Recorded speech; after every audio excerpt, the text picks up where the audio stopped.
At 12:03 a.m. Eastern Standard Time, an earthquake registering 5.6 on the Richter scale hit Charlotte, North Carolina.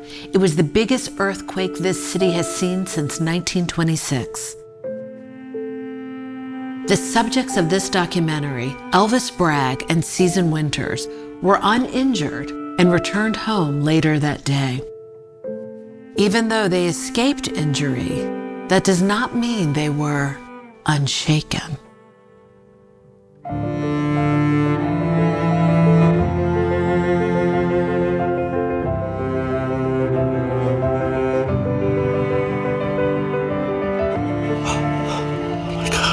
You okay? Yeah, you alright? I think so. I think it stopped. Season, did the earth move for you? Get off. I mean, okay, but can we get into it a little bit? Oh God, Elvis, not like that. Get off of me. Come on. Right, okay, sorry. Getting off. Okay. Season, you and Elvis in the back seat. Mm-hmm. He was on top of you. He was. Tell me what you were thinking. Honestly?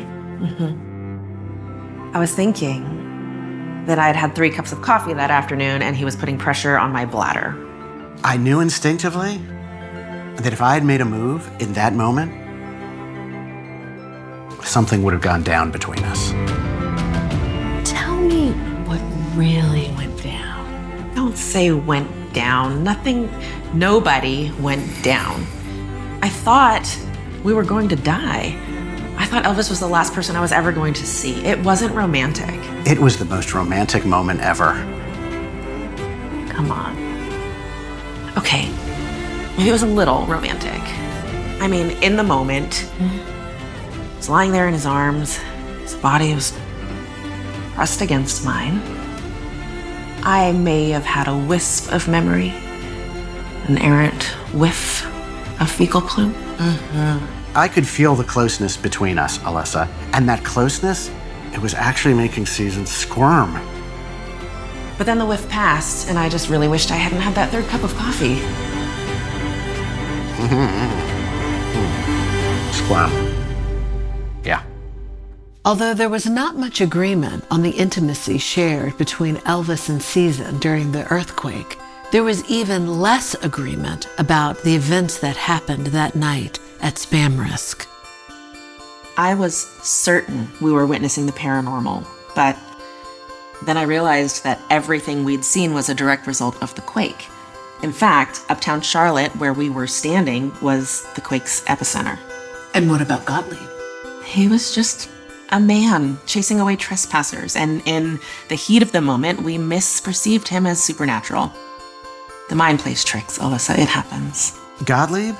He's definitely supernatural. I mean, maybe he's not a vampire, but he's definitely a vampire's assistant or, a vampire's buddy. A vampire's buddy? A vampire's buddy. I mean, you read vampire stories like Dracula, there's always a vampire's buddy. Like Renfield? He was a vampire's buddy. Vampires employ 3 different types of servants, and I am more than happy to break them down for you. First, you have familiars. Familiars are human companions who possess some vampiric strengths and abilities, but not their weaknesses. Second, you have thralls. Thralls are simply slaves of their undead masters. And thirdly, you have vampires' buddies, or bros as they're more commonly known. Buddies are somewhere between thralls and familiars, I guess you would say. And I think it's quite simple. When I consider it, Gottlieb is most likely a familiar guarding the vampire hive at Spam Risk. Professor, this is important. How do you kill a vampire's buddy or a familiar? You don't. You can't. You have to kill their master, or become the master. We need to go back to Spam Risk. I want to conduct film interviews with everyone there. If vampires are real, we need evidence. Well, Season, you've been hired at Spam Risk. Well, at least Priscilla Presley was. Why? They know what we're after. Gottlieb saw us poking around. Oh, honey, try not to get mad about what I'm about to tell you. Look, I might have called the CEO of Spam Risk Alphonse Carr. I wanted to talk to him, CEO to CEO. You did what? Oh, don't get your feathers in a ruffle. I just explained that you thought Spam Risk was a bloomin' vampire nest. Oh, God. It's all right. He agreed to do an interview for the documentary to prove it ain't so. Mark, he'll just lie to us. You tipped him off. You've ruined everything. You should have trusted me. Oh, you should have trusted me. You both should have trusted me. Shut up. You guys, I think I can help. I hacked Spam Risk's network and peeked around. We're hiring a lot of new people right now. Maybe we could sneak in a second person. You mean someone other than me? Exactly. You and Alyssa go forward with the documentary interview as planned. We sneak in the second person, one they don't know about, and that person does the real spying. So we get someone else to be Priscilla Presley. Bleeder, that's good. I agree. But who? I know. I've got it. We get Kira Handy. Oh, no. Kira Handy. Yes. Come on, Season. No, I agree with Season. That's a thank you. mistake. She is a nice person. Well, but- hold up. Who's Kira Handy again? Mark, you're gonna love her. She's so great, and she worked on Alyssa's film crew for a day. I had to fire her. She's got issues. Season, who is Kira Handy? Well, as you said, Kira's really sweet. Elvis convinced me to hire her as my lab assistant, even though she had no experience. And what happened? Kira ruined every single one of my experiments. That's what happened. And then, Elvis wrangled for her to be a part of your documentary film crew. Right, and every single shot Kira filmed was unusable. Just look straight at the camera. Okay. Well, I'm Kira Handy, and I am finishing up my degree. I am studying to become a veterinary acupuncturist. Oh, like you just stick needles in animals? Yes, I specialize in kitten acupuncture. I'm really good at finding their tiny, furry pressure points and helping them feel less stressed when they get the needles jammed under their coats.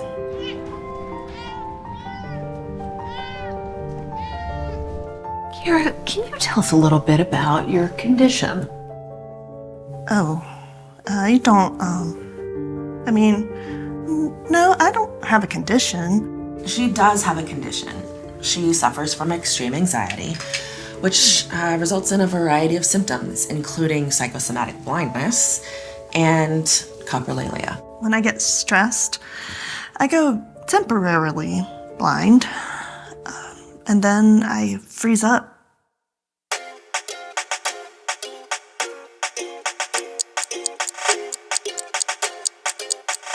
Kira got an A in your class, Elvis. How is that even possible? She has an IQ that rivals Season's, and truth be told, complete honesty here, it's close to mine. I mean, mine is here, hers is maybe... There's no way your IQ is higher than Season's. I mean... No offense. So what is really going on here? Are you sure I can't go back to just being a baby and cooing and chirping?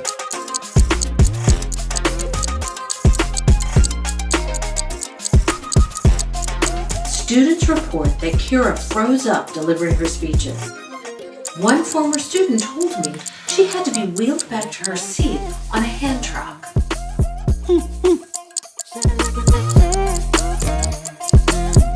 But it's nothing. Well, at least if I'm not driving. Here's what Elvis isn't telling you. Kira's father abandoned her family, and he learned about this after her icebreaker speech. And ever since then, he's been 100% on her side, no matter what. I know what it's like not to have a dad. And Kira was on track to be valedictorian before her family fell apart. Life just threw her a curveball, and you know what? I want to catch that ball and pitch it right back in her face. Let's discuss your work on my documentary. Well, I was behind the camera filming. And all the pressure just built up inside me. And when you called action, everything went black. I couldn't see anything. You weren't even pointing the camera in the right direction. You filmed a wall for 90 minutes. I'm really sorry. But, Alyssa, I did learn something important. When you lose one sense, like vision, your other senses, they get stronger. And that's exactly what happened to me. My sense of smell, it's incredible now.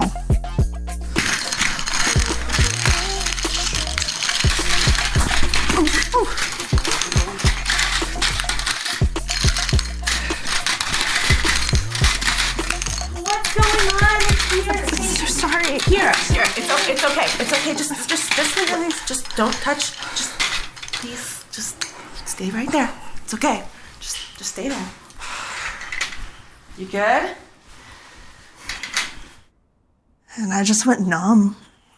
I couldn't even feel my fingertips. I'm actually more interested in what you said to her. Oh, let's just not talk about that. Coprolalia is an aspect of Kira's syndrome. People swear without realizing it. Can you tell us what she said to you? No, I am not repeating that. He ate shit. Huh? Are you okay? He ate shit with corn in it. Why would you put her through that? She could just work here. Kira needs a win, Season. Come on. Yeah, Season. Working with Elvis is like therapy. Yeah. Working with Elvis is like therapy. Yes, I mean, I left my house because of him. I love you, Bleeder. I love you too, Elvis. Even when you're pouring my coffee naked. Thank you. Fine. But if anything happens to her, anything, it's on you two. I want you uptown in the Spam Risk parking lot on a headset, checking in on Kira regularly. No problem. And you, I need you to find something, anything that we can use during our interview with the CEO of Spam Risk so we can trip him up. I've been talking about financial records, taxes, anything. I want to reveal on camera when he's hiding something. Do a deep dive. That's a tall order, Season. Look at me. Look at me. I want you to strike a blow against vampires for all hemophiliacs. Right. This time, it's personal.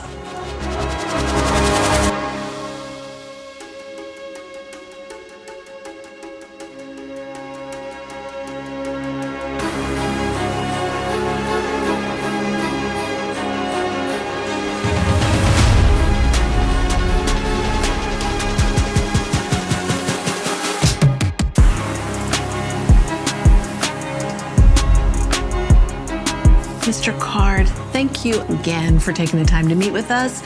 I'm Alyssa, the director of the documentary, and this is Season Winters. She's my producer. I see. Thank you. Please have a seat. Wait.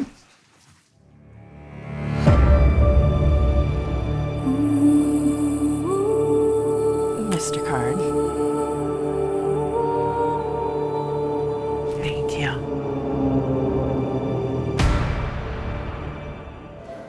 And that's the break room over there. We have one coffee pot and one microwave, but I'm allergic to all brands of peanut butter, so don't bring any to the office. Make sure you don't have any on your breath, and brush your teeth 5 times before you come in. Sure, no problem. What's in that room? Oh, that's the boss's office. Mr. Card is interviewing for a documentary today. And Miss Winters, you're also a paranormal investigator as well as a forensics biologist. And Miss Jarvis, I watched your film. It was very entertaining. So, you both believe that Spam Risk is a vampire's nest? Yes, your rather charming boyfriend, Mr. Missouri, told me simply everything. I hear he's on the nut. On the nut? Going bankrupt. Everyone thinks he's ripping off that fakealoo Elvis Bragg. Oh, well, but I'm sure that once you have that Arthurian gala, it'll set everything to rights. Mark told you about the gala? Why, he invited me in. Oh, I'm so looking forward to it. I wouldn't miss it for the world. Why don't we get started? Yes, absolutely. I want your audience to know that Spam Risk has absolutely nothing to hide. Mr. Card, you're a member of the Business Industry and Technology Commerce Hub. Is that right? Yes, bitch, please. Yes. And that's your workstation number 4. Take a seat, settle in. There's lots to do. Oh, I forgot to tell you. I cleaned all the surfaces with bleach before you arrived, and now they're perfectly clean. Perfectly. Eat shit. I mean, great. So what am I doing? You gotta pay your dues, little lady. We all pay our dues. Oh, I'm starting you out in the file room. There are 317 files to organize. I prefer telemarketing. Are those your leads? Can I see? Stop looking at that. Those 275 names are strictly confidential. Every last one of them. I can't even peek on it. No, Priscilla, you can't. Now just get to work. I have to go wash my hands. I touched your hand. I actually did research on telemarketing when Professor Bragg asked me to go undercover. Now tell us about that. Well, I got nervous, imagining myself in a nest of vampires, and I went blind, so I didn't read much. But before everything went black, I learned all about cold calling. Do you know it? You call someone with no interest in your product and try to generate interest. Well, I came up with a new approach. It's where you call, but you don't try to sell anything. You just kind of call up and say, "Hey, how's it going?" I call it lukewarm calling. And these are the files. And like I said, I have to make my cold calls. Are you sure I can't see it? No, alphabetize the files. And remember, Mick and McCoy comes before Ma, like in Mabel. Okay, get it right. Come on, Priscilla, get a wiggle on.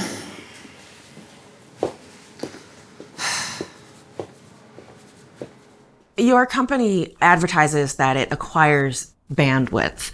What precisely does that mean? Well, bandwidth is the maximum rate of data transfer across any given space. What we do is we contact our clients and we make sure that we possess excesses of it. And how do you do that specifically?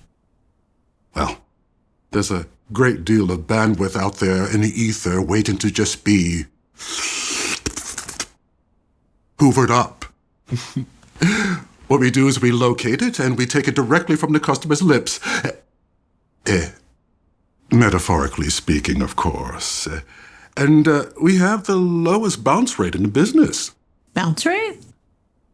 Yes, that's the number of customer hang-ups during our caller's first 30 seconds. Let me tell you, our telemarketers are remarkably well trained. They're positively hypnotic. Many people believe vampires can hypnotize their prey. You mean glamour, right? Some vampires are glamorous, I suppose. It depends on how much money they have or their taste in fashion. Professor Bragg, are you still out there? Affirmative, Kira. See anything weird yet? My boss really needs shit. I mean, she's really obsessive compulsive. That is a telltale sign she's a vampire. Keep spying on her, okay? Hello, Mrs. Feetbutt. This is Blanche Butterfly from Spam Risk. We take bandwidth off your hands free. I know you're busy, but if you have exactly 30 seconds, I would love to tell you how we can help you feel at ease about every single decision in your life. Just open up to me, Mrs. Feetwet. Open wide.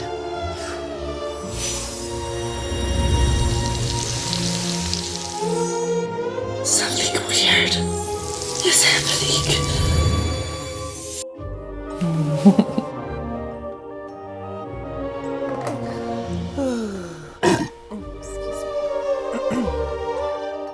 Lance just blew it up. There was a green energy near her mouth, and then she just chugged out. Kira! Kira! This building, it's new, but there was a house on this property before. Wow, you've done your research, haven't you? Your name is on the deed to that old motel, Mr. Card. A deed dated 1919. You're not actually accusing me of being, what, 106 years old, are you? Well, can you tell me then how you explain this? Well, what do we have here? That is a photograph of West Moorhead Street, taken in 1925. That gentleman in the center of the photograph, he bears an awfully close resemblance to you, Mr. Card. That's my grandfather. But again, excellent research. I'm sure it's based on... What's his name? Ah, the hemophiliac. Bleeder. I hear he's staying at the Bragg residence right now. Wait a minute. I think I may have missed something. Uh-oh. Take a look at this. I'm not crazy, right? What is it? Alphonse Uriah Card. How could I miss this? What are you even talking about, Bleeder? I've got to warn Season. I don't understand what's happening here. The name. The name. Alphonse, Al for short. The middle name Uriah, U for short.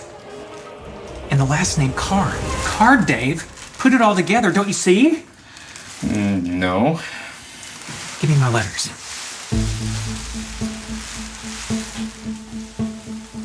Bear with me. Aren't we supposed to be on a time clock here? Yes. Just a moment.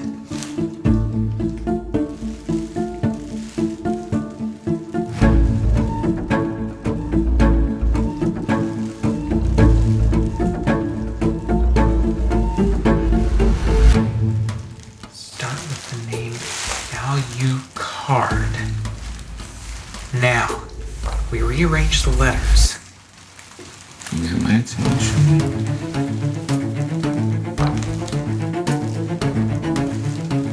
Post.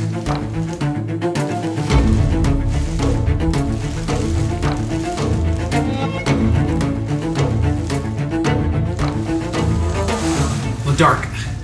That sounds like a made-up word, Bleeder.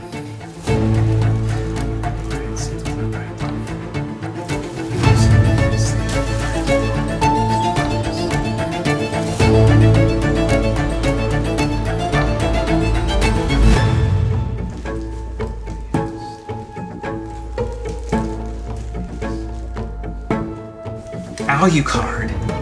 Alucard is Dracula spelled backwards. Dracula. The Dracula. You mean like that film with Dracula? You mean the one with Gary Oldman? No. More like the Christopher Lee Dracula, I think. I watched your movie. And oh, how my heart went out to that poor Elvis Bragg as you served them those divorce papers.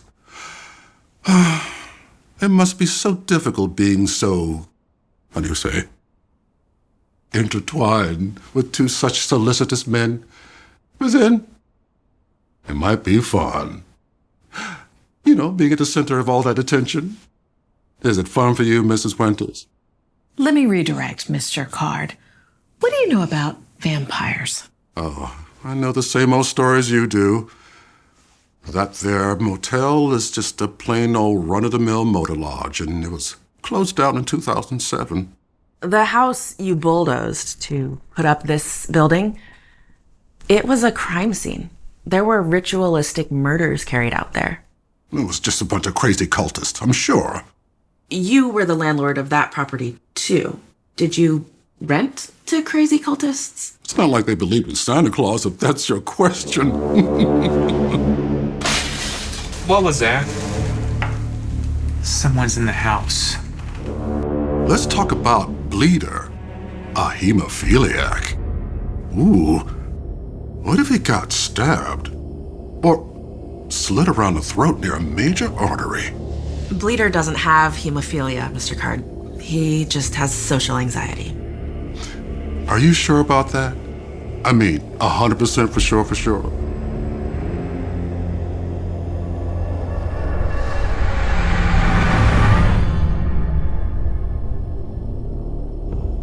Because if his blood doesn't clot and he got stabbed, well, he would experience severe and prolonged bleeding, leading to hemorrhagic shock and organ failure and a very painful death.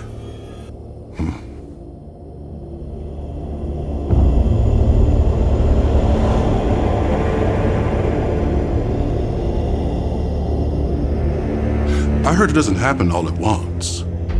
He would know he only has 5 minutes before his vital organs shut down. First, his kidneys, then his lungs, then his liver, then ultimately his heart. Oh, imagine being wide awake that whole time and you're trying to stop the flow of all that blood with just your bare hands. Imagine all of that wet, sticky, crawling blood all over your hands.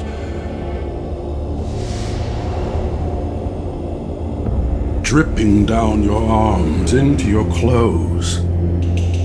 And what's worse, there's no one there to save you.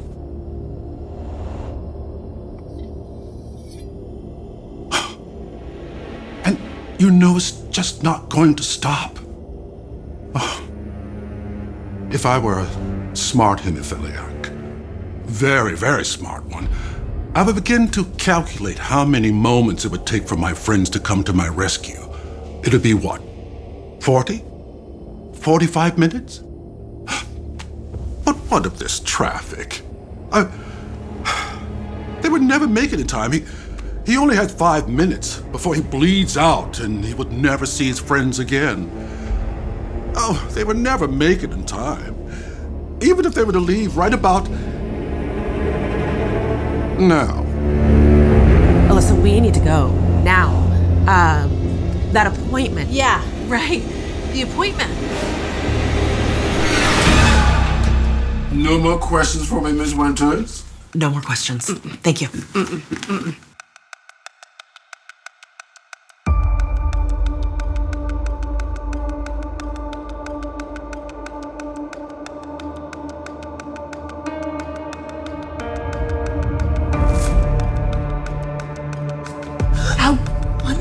That's all about. Just get back to the filing, Priscilla, and don't stand so close to me. Season and Alyssa, they just got into their car. They're driving away. Kira, what's happening? What's going on?